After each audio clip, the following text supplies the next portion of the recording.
Good morning, everyone. Ladies and gentlemen, I am very humbled to be here in Georgia on such a nice and sunny day. And the warmthness, the welcome that I received. It's been a great conference so far. And Rick has done an excellent job with getting the right speakers, with the best content, and the best organization so far. So thank you.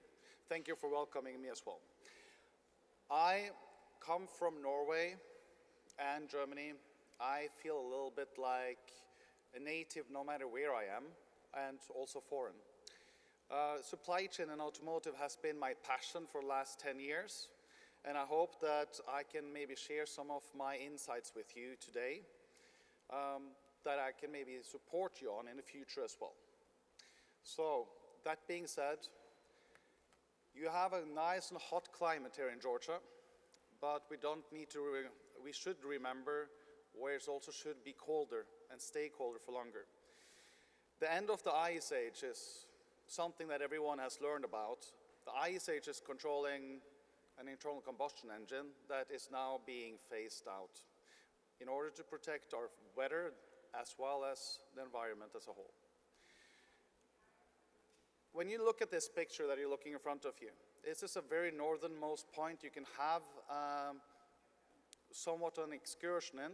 This is Svalbard outside of Norway, and you see the ice breaking, and you're navigating new waters with an electrical boat driving it far away from mainland. So these disruptive elements are now coming to a new point. But let's take a little bit look back on the wisdom that came from Mr. Jamani when he started settling around the Saudis' direction, trying to divert the attention from the oil and gas to something else. He had a foresight of saying that the Stone Age didn't end because of the lack of stone, and the oil age will end long before the world runs out of oil. It's not a matter of when or where, but how fast and how quick this transformation will happen. So this is not the first rodeo that we have had. We've seen the electrical vehicle emergence happen before. In 1895, the first electrical car was already produced in the mid of the 1850s. But here you see one of the electrical vehicles before the cross of the century. But they gained a lot more adoption, and one of the vehicles that you see in 1905 is outside of the White House. It became apparent for many that EV was the way to go in order to drive a car. And in the city centers across the US, and especially in Chicago, you started establishing an infrastructure for charging these vehicles. This picture is from the beginning of 1900s and shows the charging network station across Chicago's 77 places. But there was something that happened. So even though the EV had a market share of 38% and ICE only 22%, a disruptive element came in and changed the way we used to travel. We found the emergence of non-renewable energy, petroleum, domestically in the US, as well as establishing roads between cities that required either to build out very expensive infrastructure for charging or use ICE engines. So we know which one. But now the pendulum seems to be swinging back again. The pendulum swings back again at a time when there has never been more disruption happening in the market. We started with, we can almost say that this is about the 10 plagues in the Bible for Egypt. We have had floods as well as drought. The drought that impacted us this summer across the world, especially in China, impacted also the supply chain of the batteries as well as the cars. The Suez Channel stopped the total logistics between the East and the West.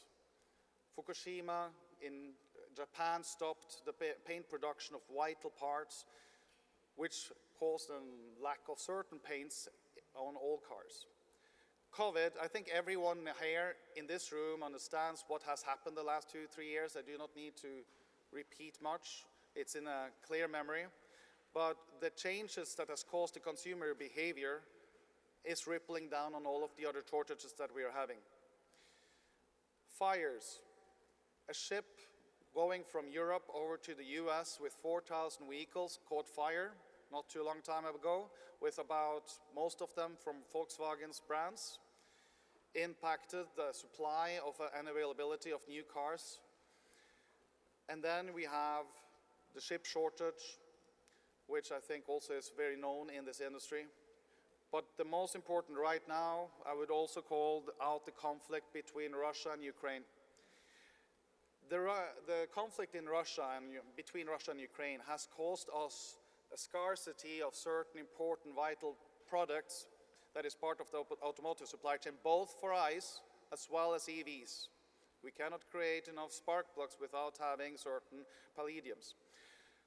And this is now showing us that we are now living in a disruptive world where we are unable to forecast how the future supply chain should be established and maintained. We need to be able to adapt to change. But someone that is also very interested in change are the ones that is also causing that change today. Right now, we're having an increasing effort of policymakers trying to both incentivize as also limit the production of certain types of vehicles. The European Union came with an initiative not too long time ago to ban all ICE cars by 2035. You know, the European Union, as I am European, does not include a certain country. They wanted to have an exit, and they said we're going to be even better. So the UK said we're going to ban it by 2030. Well, the policymakers in other places, especially the French, disliked their initiative. So they said the city centers around Paris will be diesel and petrol free for commercial vehicles by 2024, just in time for Olympics. And they were not the only one. We have emission-free city centers all across Europe in the coming years to come, Oxford being one of the first one, but we also have Barcelona, Amsterdam, Milan, and many of the German ones. So let's talk about emissions. One thing is that we are having an emission-free vehicle on the tailpipe, but how is it to produce it? You're having certain initiatives across, not only in Europe, that is trying to find out how much of that emission is coming from your supply chain, from the mining and from the development of that vehicle. This is then bundled into something we will then have as a battery passport, which the OEMs need to provide to their consumers. And this needs to have a downstream effect all across to the supply chain. It's exciting times we're living in. But when it then comes to emission, what about ethical? The ethical supply chain is how we are managing the supply chain, avoiding certain elements that are not of interest to certain regions that we're operating in, such as the Uyghurians in China, as well as slave labor, as well as child labor. The ethical supply chain is causing ripple effects upstream, and you do not want to be associated with those suppliers that could be a risk to you. Then a little bit more of a positive message, because we like to be happy and we like to see the future as a spark and bright on the horizon there. The incentives that are now coming for producing electrical vehicles and also the production of them, the EV credit, is causing some interests, regionalizations. We are seeing that global trade that we just had just before COVID will not come back in the same fashion and way. We're seeing regionalization of interest spheres of where to build up that supply chain. So this is intended, and also forget one thing, California just recently announced that they will also join the decarbonization and banned ICE vehicles by 2035, and I bet there's going to be more to come as they're just starting off. So this will have ripple effects. But this EV credits, the EV credits, several of them are bound to certain criteria. First off, the vehicle has to be built or assembled in the US. It's a scale-up of the requirements that needs to be domestically made. 40% by 2023, that's already in 3 months. And I think most of us know that there's very little battery elements in the US at this moment. Therefore, we can rely on the free trade partners for a certain time until it scales up to 2027, where 80% of the raw materials needs to come from the US mainly, and then 100% of the battery components by 2029, which is not far away, needs to be US bound.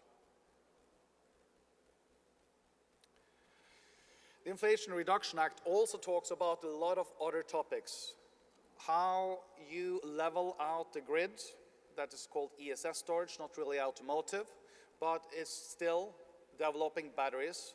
And here we're gonna see an incredible investment that has been extended to ESS for developing this with a 30% and non-capped with the first 10 years. Later on degrading with the percentage as this matures.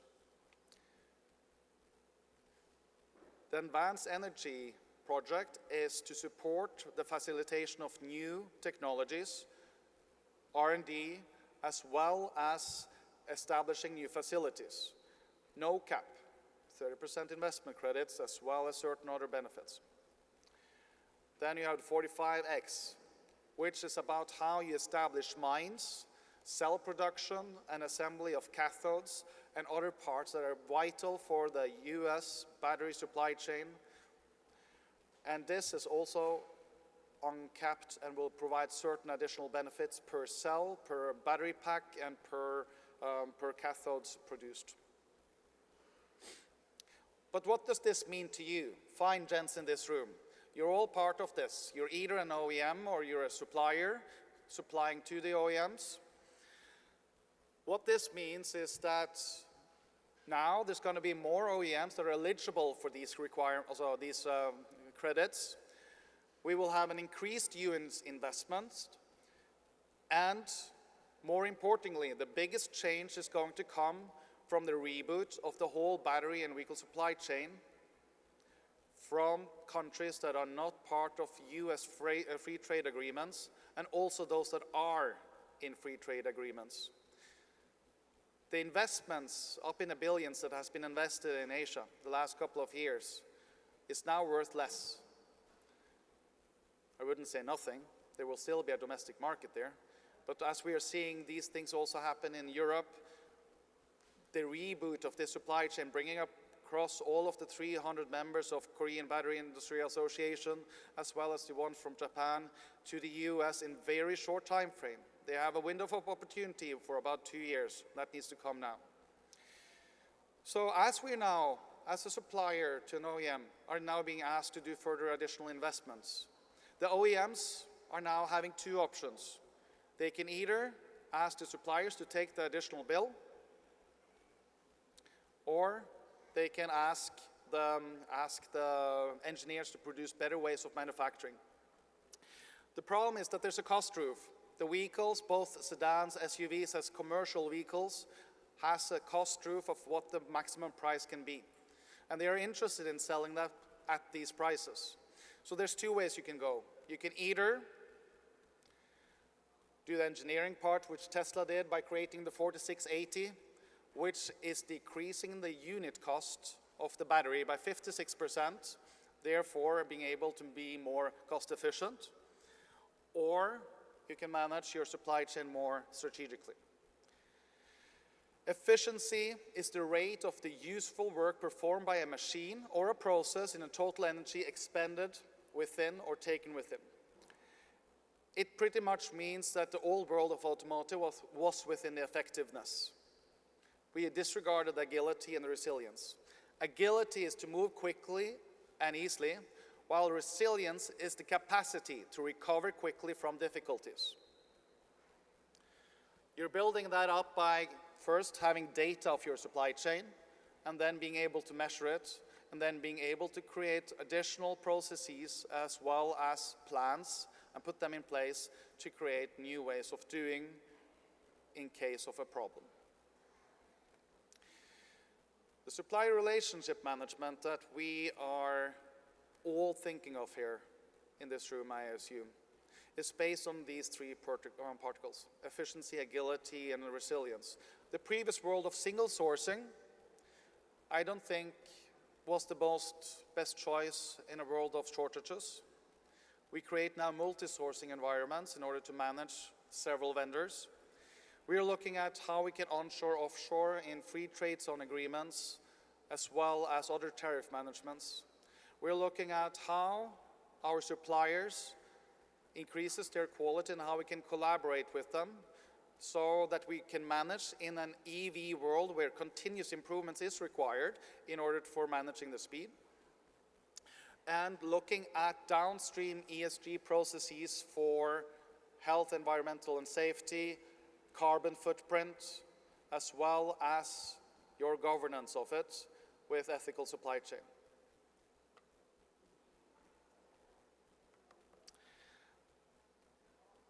If you do have the data points about your supply chain, and then you're starting to look at different ways you can manage, you're going to be ahead of the curve the moment something is happening.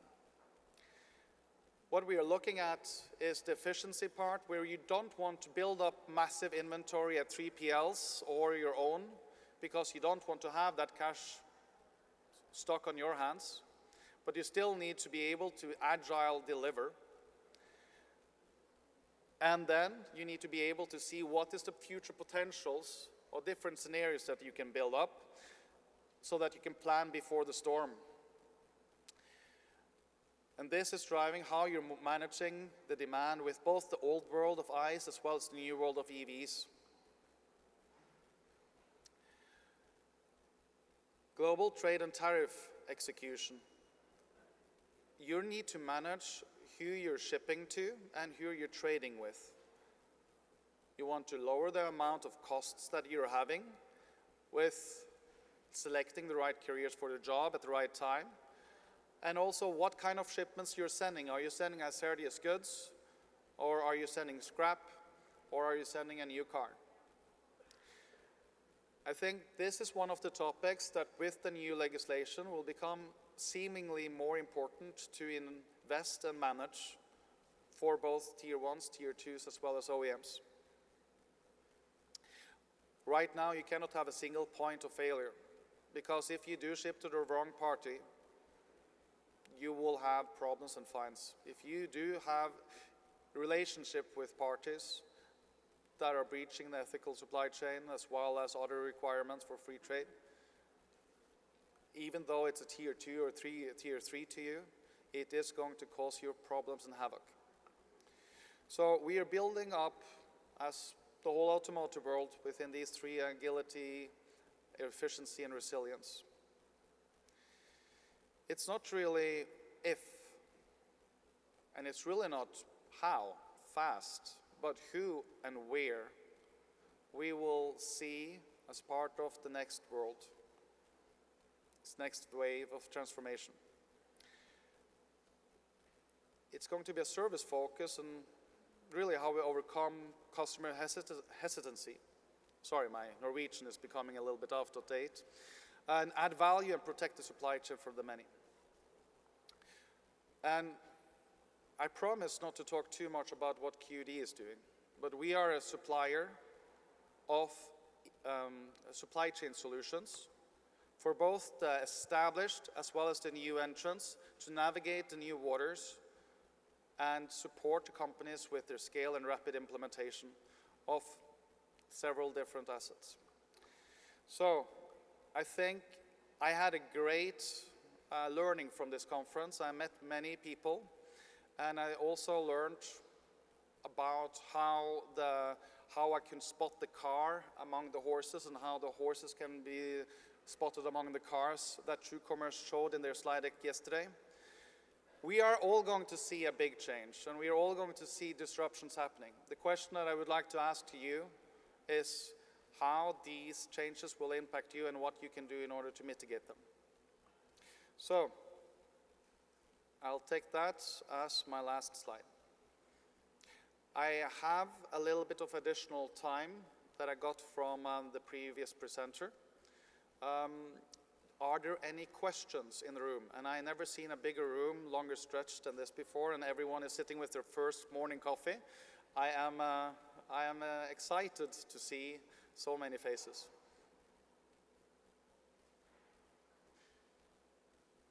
I have a question. So you talked a lot about multiple supply chain challenges in the last half hour or so. I was wondering if you saw one as more important or more urgent than some of the others, and if there are a few quick win or easy solutions to some of those challenges that we might be able to start to think about today. Good question. It depends on what you do. The supply chain disruptions is pretty much depending on what your business model is. If you have a lot of trade in APAC and you're going to support the new world of EVs and the battery industry, there's not a quick win. There's nothing that you can do in a very short time unless you're building up a supply chain and rebooting it here in the US with new connectivities and new suppliers and manage them. Or you're moving over the factory, which is going to take longer time. But what I do think is very, very vital for many is to have a control over your supply chain and how you can onboard your suppliers and get the data points, make sure that you get the certificates, and the certificates for emissions, as well as certifications that your supply chain and the tiers below are dealing with political behaviors that we do like. And that is a quick win that many of the companies can manage. Thank you.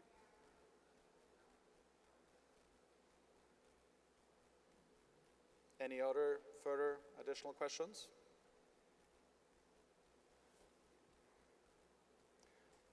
Is there a mic, or I think you need to walk over to the mic?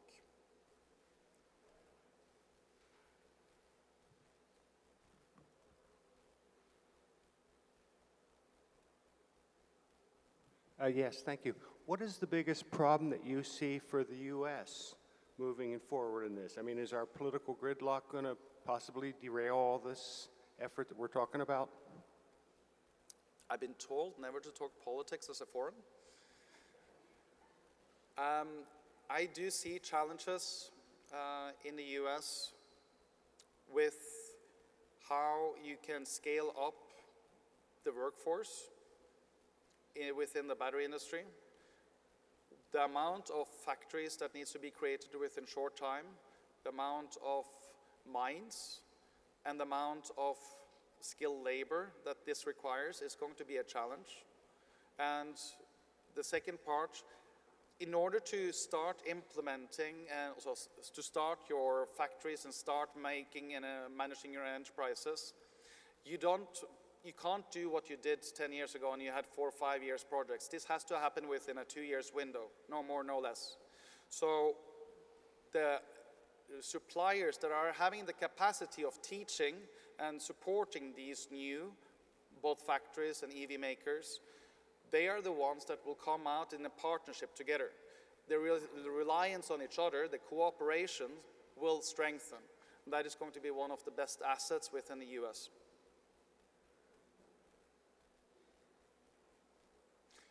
Rapidly implement, speed to benefit. I think that is the biggest challenge.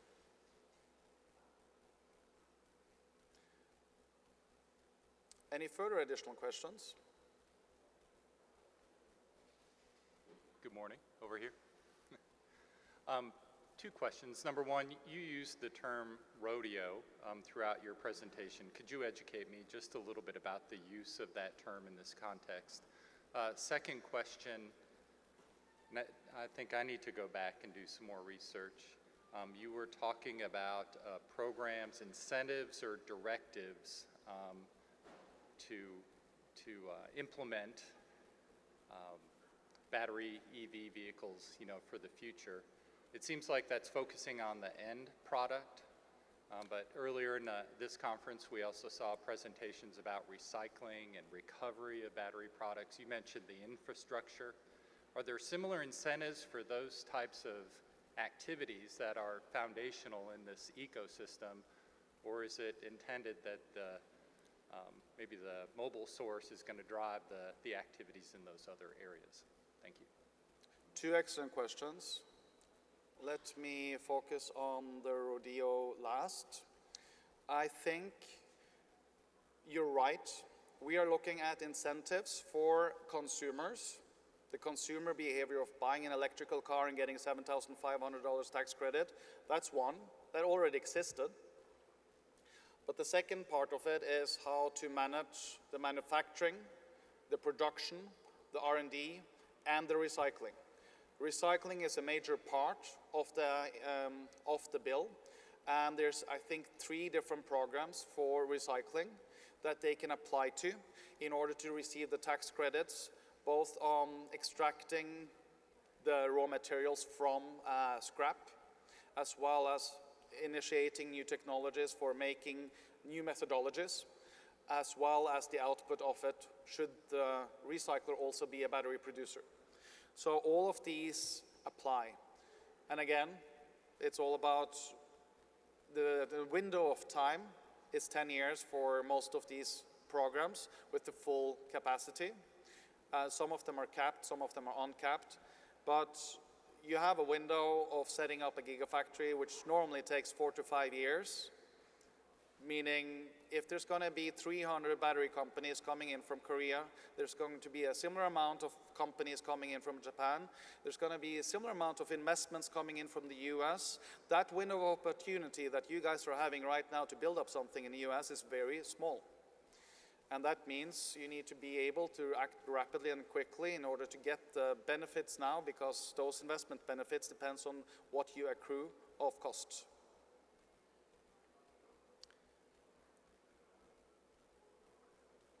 Rodeo. So I only ridden a bull once, and it was not my specialty. I did get thrown off, but I did not get thrown off from what is happening now. I have a background which I delightfully look at. I'm a vivid EV enthusiast, but at the same time, I drive ICE vehicles. I do see the emergence of political will as well as the restriction of to be what drives further behaviors. The policy rodeo is all about one country wanting to be further ahead to limit ICE engines, and then the other. And then you have city centers. And I think we're going to have a talk afterwards about the statistics that we foresee with the forecast. I believe we will see an ending of the ICE a lot earlier than the forecast shows today. Because once you're having California and you're having Germany, you're having Europe, you're having many other regions that are saying we're going to stop with the ICE car sales by 2030 or in 2035, what's going to happen is that there are going to be less investments in new factories and new products, in new engineering for those products that are going into an ICE car. Meaning the cost will increase, and if you do decrease it, increase it, then why would anyone continue producing this if there's not going to be enough demand? We're not going to stop making spark plugs, but there's going to be less of it. At that certain point, it drives a catalytic event, and we're going to go over to EV a lot earlier than we expect. Every year, you're getting new statistics showing the emergence of EV, and they're all being too conservative. Okay, I heard myself speak for way too long, but I appreciate the audience, and I'm very grateful to be here. It's been a great conference, and I'm hopeful to see and hear more. And in case you have any further additional questions about the speech or what QED can do in order to rapidly implement, let me know. Thank you.